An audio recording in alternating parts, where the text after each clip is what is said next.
Hi, welcome, welcome, welcome. Come on in the room. Welcome to the Convos with Anita Santiago podcast. I am your host, Anita Santiago.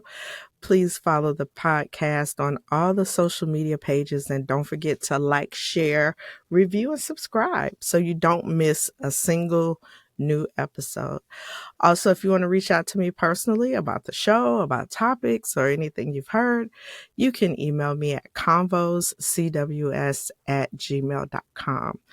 The topic of today's episode is You're Not Okay and That's Okay.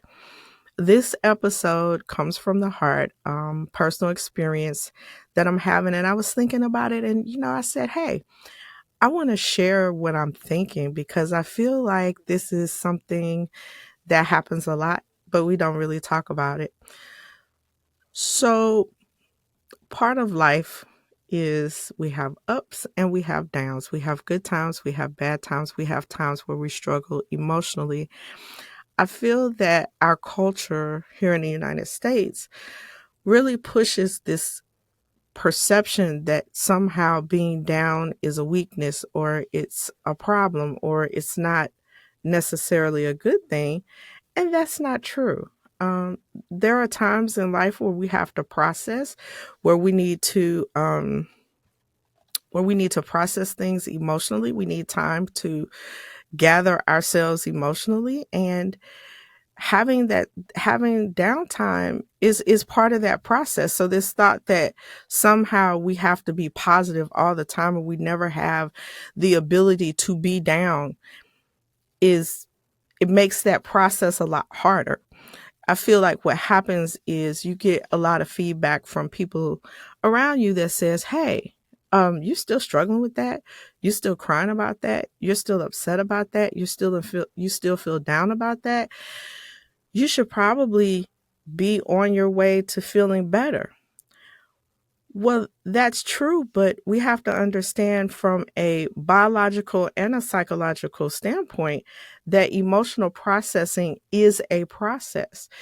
And to expect that we won't be down for a while or that somehow we're just going to feel more positive, I think puts a lot more pressure on us. So I want to talk about this concept of why it's okay not to be okay, and how we can kind of explore this authentically and hopefully help ourselves feel better about the downtimes that inevitably are going to happen. So let's start with the fact that emotions exist on a spectrum, right? So you have all the way from very, very positive to very, very negative emotions, and they're on a spectrum. We are bound in life to have joy, ups and downs, which, could be sadness or anger or fear or anxiety. If you lost someone, if you lost an opportunity, um, just those things can produce a lot of sadness, and sadness can be uncomfortable. Anger can be uncomfortable. There's a lot of unfairness in the world, and you might be on the receiving end of that. In some of the groups I'm in on Facebook, you hear people talking about the unfairness in the workplace and different things that people are experiencing. You can have fear and anxiety about the future, about your money, about your ability to do well. I've been reading articles where a lot of young people that have just graduated college are struggling with finding a job, and it's producing anxiety as the student loans become due. So there's a lot of things that can produce these feelings that we would consider the down times. So we're looking at things like sadness, anger, fear, anxiety. Just like the weather, every day is not sunny. Every day in your life is not going to be good emotionally. And if we think of our emotions as a spectrum that occur as a cycle, similar to weather, we don't have to try to deny or suppress what naturally happens. So if it's a natural cycle of up and down, then we don't have to try to suppress The downtimes, we just process it. So I think that's a really important um, concept to understand. What One of the things that I feel that is not helpful in our society is this lean towards what I characterize as toxic positivity. Now, you can do a Google search and look up toxic positivity and it'll break it out for you, but in my definition, Anita's definition of toxic positivity is positivity that doesn't recognize a need for being down or doesn't allow people to have that downtime. So it's being happy at all costs. And I feel like we see this in movies, we see this in TV shows, we see this in writing, we see this in people's perspective on the internet that somehow, some way, um, this excessive overgeneralization of being happy and optimistic applies to all situations. And what we know about life is that that's just not true. Sometimes you might hear toxic positivity as this is a space of good vibes only good vibes here, no negative energy, just be positive. Everything happens for a reason. Don't worry, be happy. Do y'all remember that song?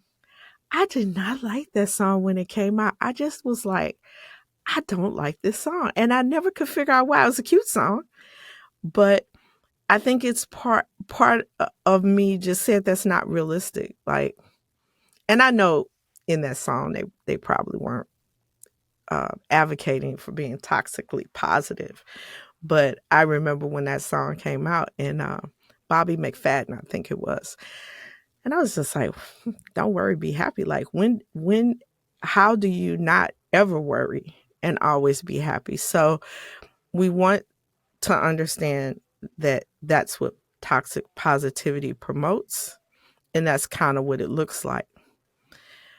The premise behind toxic positivity, which is really a good thing, but denying an individual's need to have downtime can be very detrimental, can be very harmful. Why do I say that? Well, as a therapist, as a mental health professional, I'm going to tell you why I think that. Toxic positivity can be invalidating to what the person is experiencing in their downtime. It dismisses their pain and their struggle, and it can make a person feel unseen and unheard. Sometimes when people are struggling with low mood, downtime, sadness, fear, they want to be heard. They're not looking for someone to solve the problem necessarily. They just want to be heard. So that toxic positivity can invalidate what that person is feeling. It can, I'm not saying it always does, but it could cause a person to feel shame or guilty for feeling down.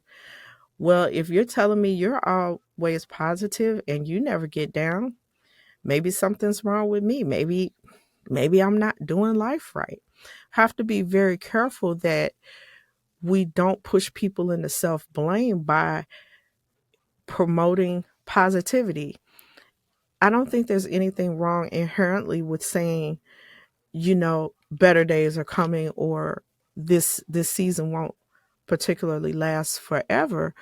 But there's a fine line between encouragement and really pushing people over into this area where they start to feel guilty because they do feel down. And I think that is particularly true when you lose someone you care about. I feel that people will tell you things like, "Oh, you just gotta, they're in a better place and they're not suffering anymore. You've done all you can do." And then the person who's lost someone could possibly feel guilty or feel shame because it's like, well, I have all this sadness and, you're telling me the person is in a better place, so I shouldn't feel sad. We got to be very careful because we don't want people to self-blame for the natural occurring down feelings or downtime that happen as part of the cycle of life. Isolation. If people don't feel seen and heard, they may feel guilt or shame that could lead to isolation. Well, everybody around me is positive, so I don't want to be the only negative one in the bunch. Nobody really gets why I'm feeling what I'm feeling. Could lead to isolation, which is not good at all. And with isolation comes suppression. You know, if you suppress what you're feeling, well, I'm just going to walk out here and put the mask on and I'm just going to act like, I'm positive. Now you don't have an opportunity to do the emotional processing that you need to do with these negative feelings that you may be experiencing, or I don't want to say negative feelings, but these down feelings, because that's another thing. We have to stop associating feeling down with negativity. It is not negative to feel sad, to feel angry, to feel fear or anxiety. That's not a negative thing. It's a natural part of the human existence. And we have to delink that. And even I find myself on the recording episodes, that association of negativity with downtime or down mood is so ingrained in me that I have to catch myself when I do it. And I just did it a few seconds ago. So you can see how challenging that can be. And last but not least, one of the ways that toxic positivity can be harmful is that it can be a hindrance to your personal growth. As a therapist, I believe that change is dynamic. It is very uncomfortable. It is can be soul shattering sometimes. I mean, change is a very, very dynamic experience.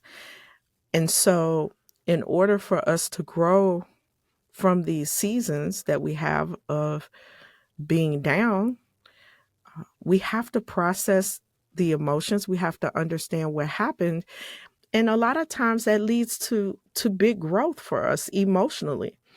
And so we want to make sure that we're not hindering that growth by putting on the mask and walking around and acting like we're just okay.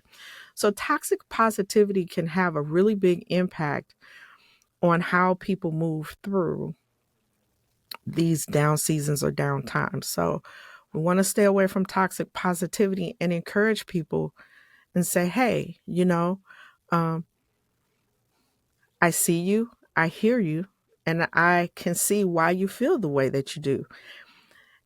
When we are talking to people within our orbit, our friends, our family, and they're going through a down spell, a downtime, can we just acknowledge that they feel what they feel without judging them? Without it being a faith crisis or without it being a failure to believe in yourself or all the other reasons that we come up with that we judge what the person is feeling. I feel we do this with kids a lot, especially when they're having trouble at school. So let's say you have a kindergartner who is just learning social norms um, in school, and they're having a tough time with their friends. And sometimes we'll say, well, don't let that person make you feel that way, or you have to be the bigger person. And those types of things, as though the child is not trying to do all that they can in that situation. That's a great example of how judgment can come out without us even realizing it. So when we're processing or allowing ourselves to not be okay, that's one piece of it. But for those of us that are supporting others who are not okay, it's very important that we acknowledge how they feel without judgment. We don't have to say, all that crying is not necessary, or you need to, get out of the house, or whatever judgment statement we make. We don't have to do that initially. All we have to do is acknowledge what the person is feeling. Oh, you're angry? I can see why you're angry. I don't have to agree with why you're angry. I don't have to justify why you're angry. I can just acknowledge the fact that you are angry. You're expressing that to me, and I see that. Um, Even when people are intense, like the loss of a loved one, and they're pouring out in pain and grief, we don't have to turn around and make a judgment about whether or not they're strong, whether or not they're pulling themselves up by their bootstraps, whether or not they have faith. We don't have to do all of that. All we have to do is say, you know, you're really hurting right now, and I can see that. So just acknowledge the feeling without judgment. Now, as far as us processing when we're not okay, what does that look like? Well, it looks like embracing the spectrum that we're on emotionally, meaning that we understand that not being okay is a part of life, and it's part of the normal cycle of emotions. So there's some things we can do. We can name what we're feeling. Is it sadness? Is it anger? Is it fear? Is it anxiety? Is it stuckness? What is it that we're feeling? We label it. And once we give it a name, we can do something with it. So that's very important. Allowing yourself to feel what you feel is a big piece of of getting through this period of time where you're not feeling okay. So allowing yourself to feel what you feel. And that might occur in many different ways. You may journal, writing down your thoughts and feelings, allowing you to process it as you write it out. You may talk to someone, confide in a friend. Even therapy allows a chance to talk about what you're feeling, label what you're feeling, and work through what you're feeling. Mindfulness is a wonderful technique that can help us be present in the moment, observe what we're feeling without judgment against ourselves, and also without allowing the emotion to hijack the mental process.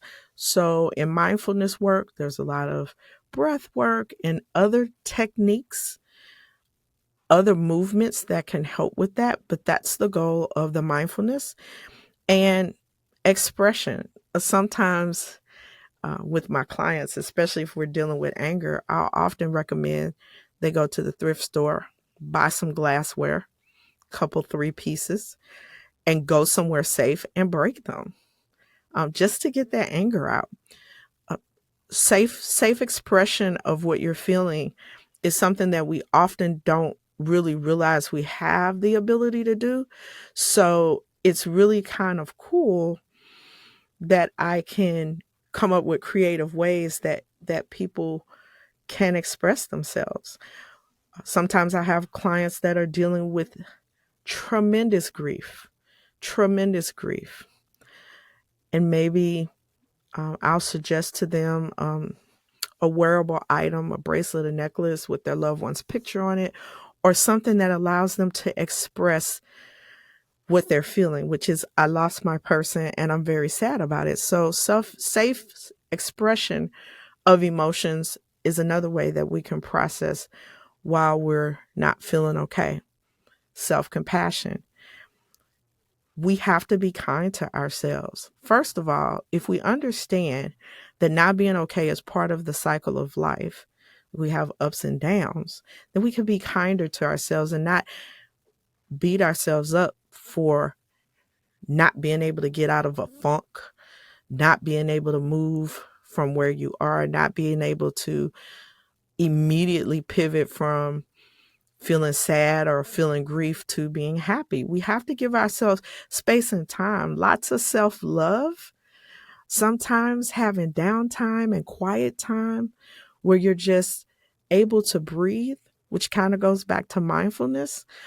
Self compassion is so important, and setting boundaries with people that are coming at you with the toxic positivity.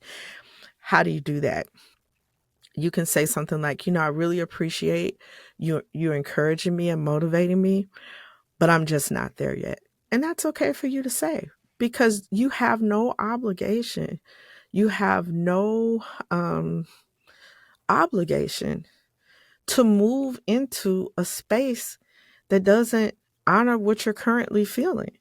And I think that's also very important. Now, I also want to make this distinction. In this episode, I'm talking about the natural cycle of not feeling okay. I'm not really referring to other more pervasive experiences that may require a different strategy. For example, clinical depression, um, bereavement, extreme grief. Those are experiences that typically people need a little help walking through. And so I don't want you to misunderstand the perspective here. If you are dealing with something that impacts your functioning, and this is how you know whether you're dealing with something that's normally occurring in the cycle of life, or if you're dealing with something, maybe I need to talk to someone about this anger that I have. This is how you know when you may need help with it. If what you're feeling impairs your ability to work, to um, function socially, to um, engage in things that you normally like to engage in, you can't get things done. It's hard to get in the shower. You don't feel like eating, and it's been several weeks. Those may be indications that, hey, maybe this is a little bit more than that natural cycle, and maybe this is something I need to get checked out. But for those uh, other situations that are more of the ups and downs of life, it's it's okay not to be okay. We have a huge range of emotions. Humans are made up so incredibly complex. We have so many different things that we can feel at any given time. And it's really important to understand that the range of emotions span from good to not so good. So that's the first key piece. You don't have to be happy all the time to be well. You can be well and have a season where you don't feel okay. And I think it's very important that we make that distinction so that we take a little pressure off of ourselves to be in this state where we can't show what we're feeling. We can't express that this is not a good time for me, because heaven forbid, I don't want anyone to think I have a problem. But if we start normalizing human experiences and normalizing what to expect, I think we won't have as much of a problem there. You are an individual. You are resilient. You have a lot to offer, and your feelings are valid. It's okay for you to say, hey, I'm just not okay now. I'm having a tough time and I'm working on it. And let the people know around you what that looks like. I have a personal theory that what we see in many young people today, the way they express themselves, the high emotion, the lack of self-control, I feel in a lot of ways comes from not seeing people in their lives deal with the downtimes.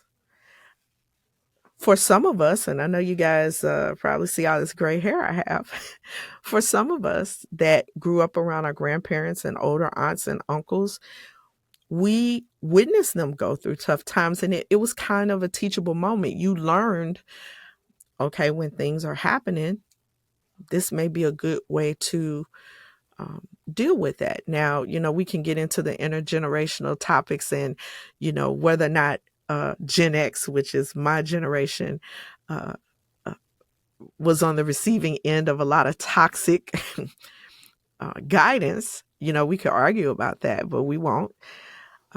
Even so, even though what we learned as kids wasn't always necessarily a good way to cope with those downtimes, there was something presented to you. And I feel like in many ways, because people have this toxic positivity slant, well, I can't let my kids see me be down. I can't let my kids see me cry. I can't let my niece or nephew or cousins or friends see me being down because they think I'm a strong person and I have to be strong. I have to be strong for them. I hear that a lot. I have to be strong for the other people in my life. Well, you don't. You have to be authentic. You have to be honest. You have to be free to express whatever it is that you're feeling. And guess what? You will signal to the other people that are around you that, hey, it's okay if I don't feel okay. It's okay for me to struggle and work through this downtime. It's okay. So that's the topic today. You're not okay, and it's okay. Challenge yourself this week coming up when you feel down feeling or sad, anger, something on the other end of the spectrum. So happy is on one end of the spectrum. So something on the other end of the spectrum. When you feel it, label it, name it, and then start to dig into, okay, I'm in this space. What do I need to do to care for myself until I get out of this space? Let your needs be known to those around you. Hey, I'm going to be off of social media for a couple of weeks. I'm just taking some time to recharge, regroup, refresh, renew. Let people around you know, hey, I might not feel like talking on the phone. Maybe text me. Do whatever you need to do to care for yourself. So that's your homework. If you feel something, you're having a downtime, name it, label it, and start to care for yourself, understanding that it's okay for you not to be okay. I want to thank each and every one of you for stopping by the Convos with Anita Santiago podcast. I appreciate each and every listener, supporter, fan, and friend. Again, please like, subscribe, share, and review the podcast on all the social media platforms. And if you'd like to reach out to me, you know that email, convoscws@gmail.com. Thanks, everyone, and happy listening.